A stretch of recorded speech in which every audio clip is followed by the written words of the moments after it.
The consent form shook in Gemma's hands because the morphine hadn't fully worked yet, and the fluorescent light above the gurney was too bright, and there was no one there to hold them steady for her.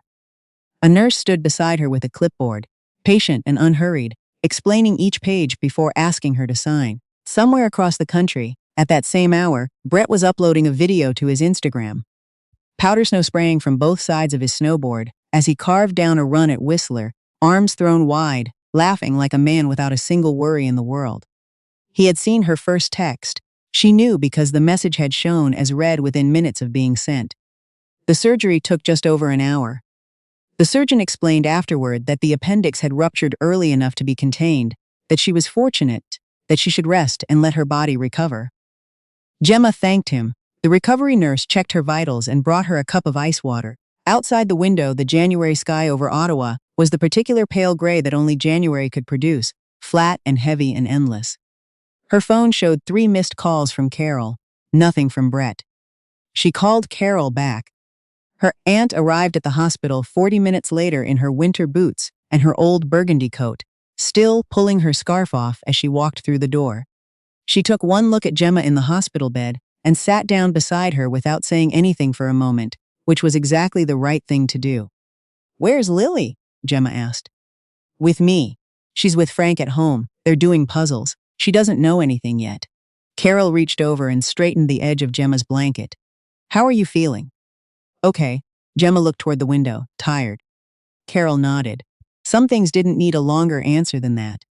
Gemma stayed in hospital for 2 nights. Brett called late the first evening, from what sounded like a crowded restaurant, music and laughter filling the background behind his voice. He said he was sorry he hadn't picked up earlier, that they had been out of cell range on the mountain. He said he hoped she was okay.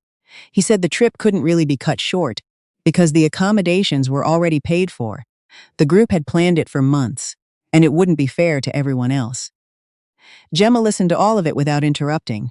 When he finished, she told him she understood, and ended the call. She didn't try to explain to herself why she wasn't angry in that moment. The anger came later quietly and completely, like water filling a room. Carol drove her home from the hospital on a Thursday afternoon. Lily ran across the front hallway the moment she heard the door, then stopped short when she saw her mother moving slowly, still tender from the incision. Carol intercepted her gently and explained that Mummy's tummy was a little sore and needed very careful hugs. Lily considered this with the seriousness only a 3-year-old could manage, then opened her arms exactly 2 inches wide and pressed them against Gemma's hip. "Careful hug," she announced. Gemma held her daughter with her good arm and didn't say anything for a long time. Brett came home 2 days later. He brought a bottle of wine and a stuffed bear for Lily, and an apology that he delivered standing in the kitchen doorway with his jacket still on, as though he hadn't quite decided whether he was staying. He said he should have come back sooner. He said he had felt terrible about it the whole time. He said things like this had a way of working out. Gemma looked at the stuffed bear on the counter and then at her husband. "You saw my text," she said. "I was in the backcountry. The signal was—" The message showed as read Brett. He stopped. The kitchen was very quiet. "I signed the surgical consent forms by myself," she said. "Alone. I didn't know if I was going to wake up, and I was alone." Brett set his car keys on the counter. He said he was sorry. He said it more than once.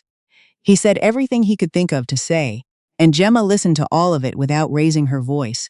Because raising her voice would have required energy she didn't have, and because she had already understood, somewhere in the fluorescent quiet of the recovery room, that this conversation would not change the thing it needed to change.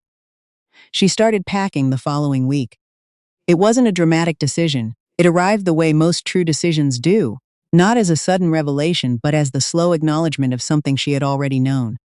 She packed Lily's things first: small clothes, her favorite blanket, the board books she insisted on hearing every night, the plastic dinosaur collection she called her crew.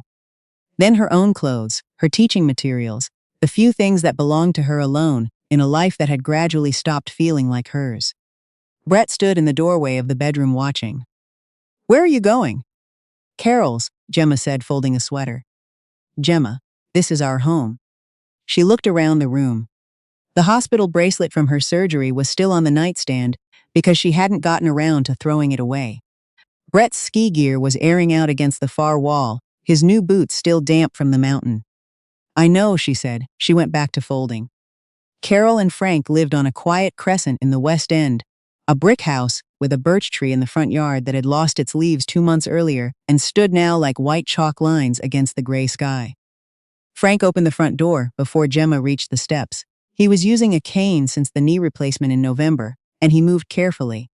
But he made it to the door first and held it open and said, "Leave the bags, I'll get them," in a voice that made it clear the subject was closed. The spare bedroom smelled like cedar and clean linen.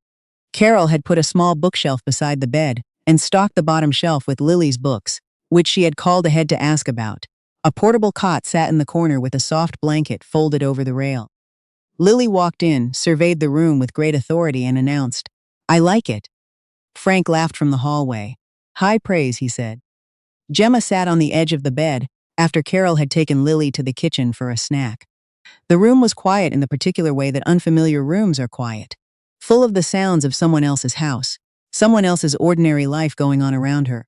She sat with her hands in her lap and tried to remember the last time she had felt certain about anything. She couldn't identify the exact moment, but sitting in that room, in the warmth of Carol's house, with Lily's laughter already drifting from the kitchen, she understood that she was not starting over. She was simply starting.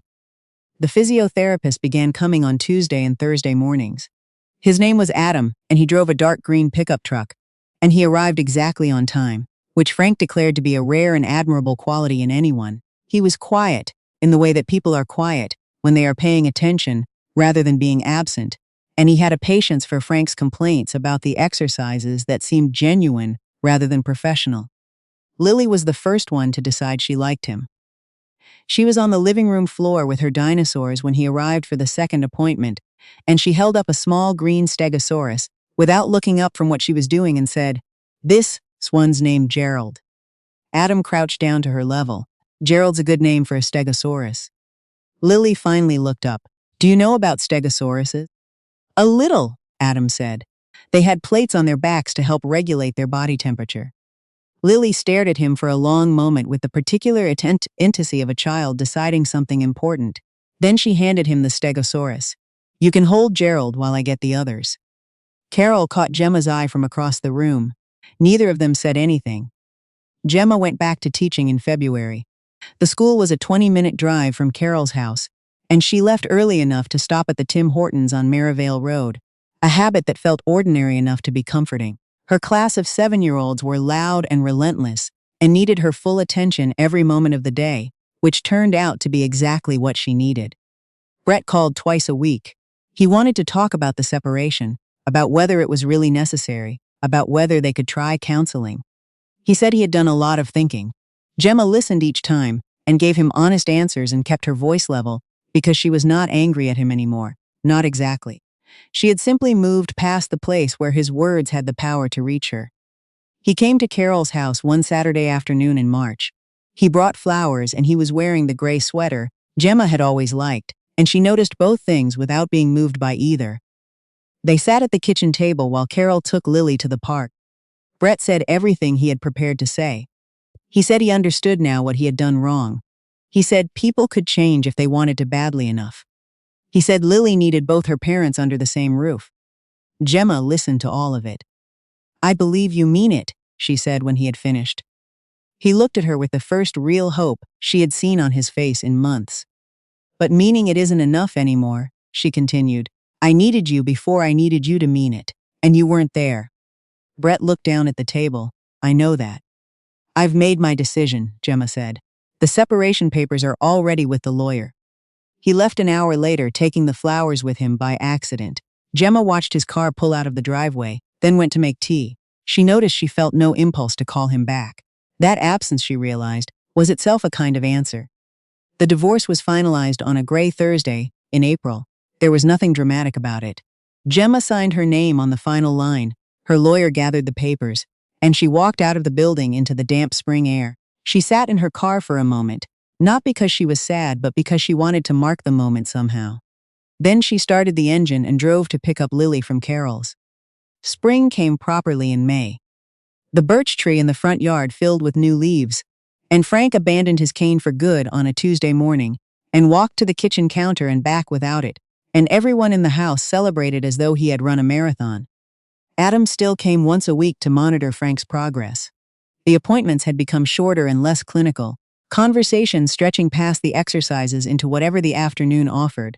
Hockey, neighborhood news, Frank's ongoing project of building shelving for the garage. Lily now greeted Adam at the door by presenting whichever dinosaur she had decided was that day's most important, and he accepted each introduction with full seriousness, which she appeared to consider the only appropriate response. One Saturday, Adam was at the house when Brett arrived for his scheduled afternoon with Lily. Gemma heard the doorbell from the back porch, heard Carol let Brett in, then heard the particular silence that sometimes falls when two men who have heard of each other find themselves in the same room. She came inside. Brett stood near the front hallway. Adam was in the kitchen doorway, his jacket already on, keys in hand, about to leave. He nodded at Brett with the neutral courtesy of a man who has nothing to prove. Brett looked at Adam, then at Gemma, then at the easy way Lily had reached up and grabbed Adam's sleeve while still talking about something entirely unrelated to either of the adults watching her. "So you're Adam," Brett said. "That's right." Adam shook the hand Brett offered. "She seems comfortable with you." Brett nodded toward Lily. "She's a great kid," Adam said simply. Brett's jaw tightened. Gemma recognized the expression. It was the one he wore when something had stopped going the way he had arranged it in his head. "She has a father," he said. Adam looked at him steadily. "I know that. Just making sure we're clear." Adam picked up his therapy bag from beside the door. "I'm here because Frank asked for my help. What happens beyond that isn't something I'm going to apologize for." He turned toward the hallway. "I'll confirm Thursday by text, Frank." He left without raising his voice. The door closed quietly behind him. Brett stood in the hallway a moment longer, then seemed to remember why he'd come. He smiled at Lily and asked if she was ready for their afternoon. She grabbed her coat. Gemma watched Brett's car pull away with Lily waving from the back seat, then stood in the quiet front hallway. "You all right?" Carol asked from the kitchen. "Yes," Gemma said, and she was.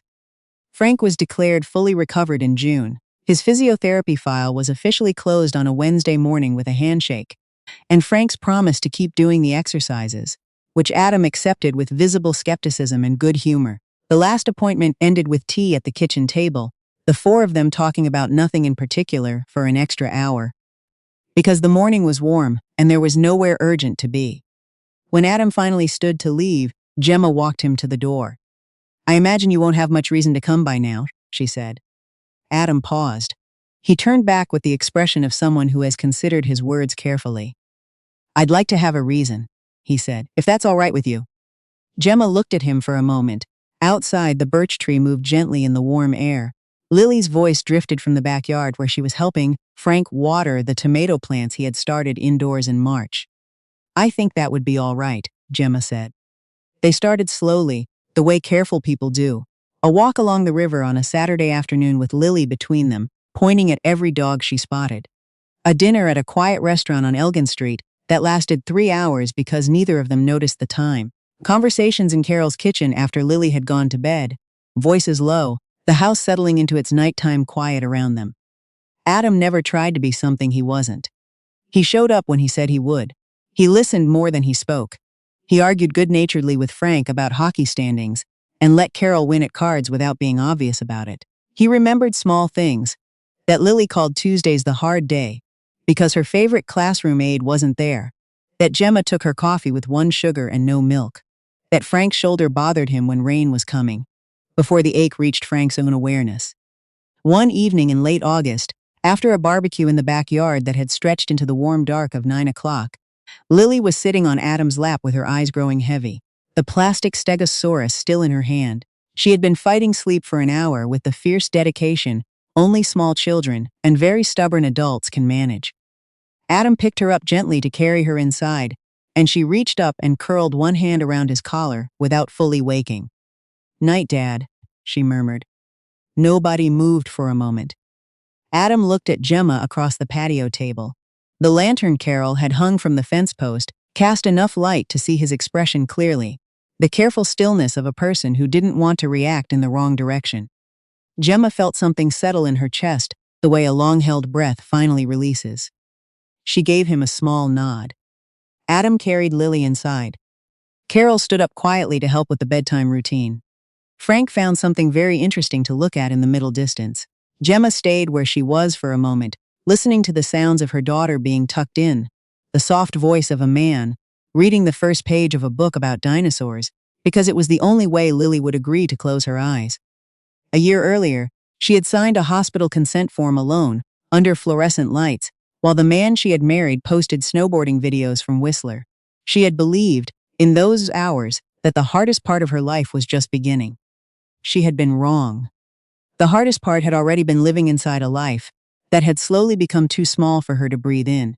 The part that came after, the birch tree in the front yard, the careful hugs from a 3-year-old, the sound of someone reading about stegosauruses in the room next door. This part was not hard at all.